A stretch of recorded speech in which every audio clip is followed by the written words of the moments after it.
Voilà, nous avons participé ici à Diamniadio à la 12e revue du paquet. Et dans le cadre des travaux, nous devons rappeler que déjà par rapport à la mise en œuvre de notre politique éducative, nous avons apprécié la présence des différents ministères concernés. Naturellement, il s'agit du ministère de la formation professionnelle, du ministère de l'enseignement supérieur et du ministère de l'éducation nationale.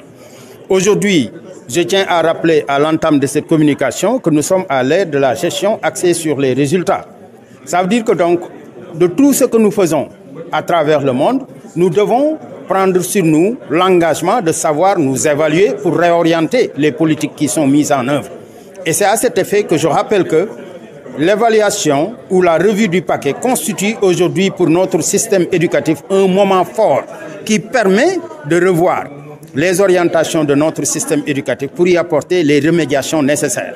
Et aujourd'hui, dans notre participation, en tant que représentants des enseignants, nous avons tenu à mettre sur la table les véritables préoccupations de l'heure, qui portent notamment sur des questions lancinantes, telles que la question de l'accès. Et comme tout le monde le sait, aujourd'hui, si nous prenons les différents taux, qu'il s'agisse du supérieur, du moyen ou de l'élémentaire, nous savons très bien que nous sommes en deçà des objectifs attendus. Et à ce niveau-là, le gouvernement a l'obligation de faire des efforts pour régler la question de l'accès. Il en est de même de la question relative à la transparence du système, où de gros efforts sont attendus par les acteurs du système, ainsi que également au point relatif quand même à la qualité. Parce que j'ai l'habitude de le dire, si nous voulons booster nos performances scolaires, le levier sur lequel le gouvernement aujourd'hui a l'obligation de travailler, mais c'est le levier de la qualité. C'est la qualité qui permettra de booster les performances scolaires. Et nous avons, sur ce plan-là, de gros efforts à faire.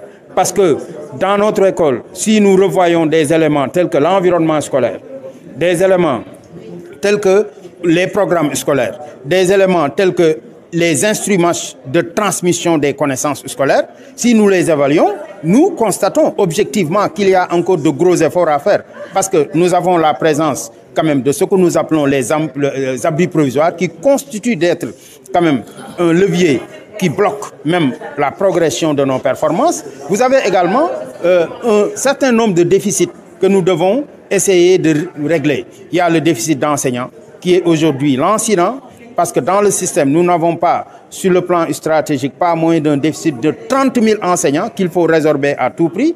Vous prenez également les questions élémentaires ou subsidiaires même, comme des déficits quand même de table-banc et autres, qui sont des questions que nous devons régler. Donc aujourd'hui, par rapport à la revue du paquet, nous, en tant que parti syndical, nous tenons à rappeler que le gouvernement doit prendre le courage de mettre sur la table toutes les questions lancinantes de l'heure. Et parmi celles-ci également, mais il y a naturellement la question du passif social qui tourne autour d'un certain nombre de points sur lesquels le gouvernement devrait apporter des solutions diligentes pour éviter à notre système des perturbations qui peuvent également être source de perturbations ou de contre-performances. Parce que si vous prenez aujourd'hui des questions comme la question des décisionnaires, vous prenez la question de la formation diplômante des enseignants, vous prenez également les questions qui portent surtout sur la question de la rémunération et autres. Vous voyez objectivement que ces questions ne peuvent pas continuer à attendre et nous pensons que, à l'aune de ce pacte que le gouvernement a signé pour aller vers la stabilité, le gouvernement est attendu sur des efforts important qu'il devra fournir parce que la stabilité a un coût et comme tout le monde le sait, le coût de la stabilité, mais c'est une bonne prise en charge de toutes les préoccupations des syndicats pour qu'on puisse aujourd'hui consolider. Et également, nous ne manquerons pas d'évaluer les performances scolaires, surtout avec la baisse que nous avons constatée autour de ce que nous appelons les résultats scolaires. Depuis quelques années, il y a une tendance baissière qui est notée par rapport à ces résultats, surtout des examens de fin d'année. Et nous avons recommandé au gouvernement également, mais de remédier à cela. Parce que, comme nous le savons tous, on a constaté cette baisse pour le CFE, on l'a constaté également pour le baccalauréat et enfin pour le BFM.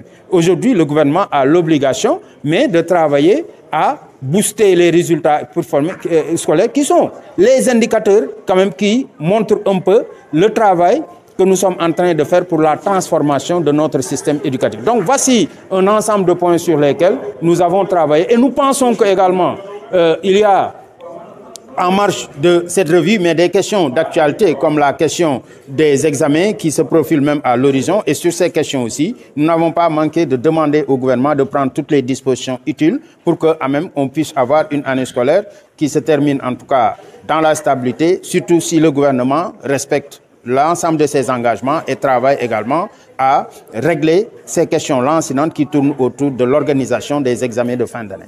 Vous avez aussi l'ordre